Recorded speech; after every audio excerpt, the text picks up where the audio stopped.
دوستو اس ڈرامے کے اگلے قسط میں آپ سب ناظرین دیکھیں گے یہاں پر حمزہ بہت ہی زیادہ پریشان اپنے گھر میں بیٹھا ہوتا ہے کیونکہ انہوں نے علیزے کو ہر جگہ ڈھونڈا لیکن اسے علیزے کہیں پر بھی نہ ملی۔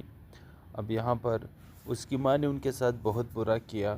وہ اپنی ماں کے بارے میں سوچتا ہے کہ ایک ماں کیسے ان کے ساتھ اتنا برا کر سکتی ہے۔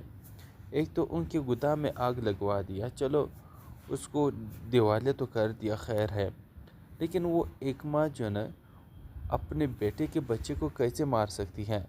یہ سوچ سوچ کر کے وہ پاگل ہو جاتا ہے کہ علیزے کے پیٹ میں میرا بچہ تھا، وہ جان دیتی، اس کے باوجود انہوں نے اسے دھکا دیا اور سیڑھیوں سے نیچے گرا دیا۔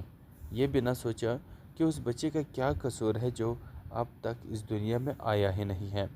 یہی سوچ رہا ہوتا ہے، آنکھوں سے آنسو آ رہے ہوتے ہیں کہ اتنے میں اس کی ماں جو ہے نا جیل سے ضمانت ملنے پر گھر پہنچ جاتی ہے۔ گھر پہنچ کر کے یہاں پر وہ پیچھے سے حمزہ کو آواز لگاتی ہے، حمزہ بیٹا۔ حمزہ مڑ کر دیکھتا ہے تو بہت پریشان حالت میں اس کی طرف دیکھتا ہے۔ مما آپ یہاں، آپ کیسے آئی یہاں پر؟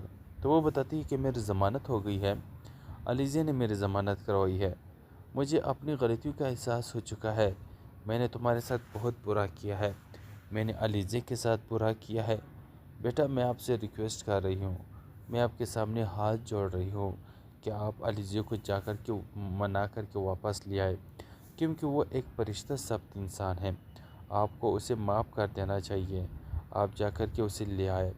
حمزہ کہتا ہے کہ میں اسے کہاں ڈھونڈوں، انہوں نے مجھے چھوڑ دیا ہے، وہ جہاں جس گھر میں رہتی تھی وہ گھر بھی چھوڑ دیا ہے، ان کے جتنے بھی کانٹیکٹس سے سب کچھ انہوں نے ختم کر دیا ہے، اس نے مجھے چھوڑ دیا ہے صرف اور صرف آپ کی وجہ سے۔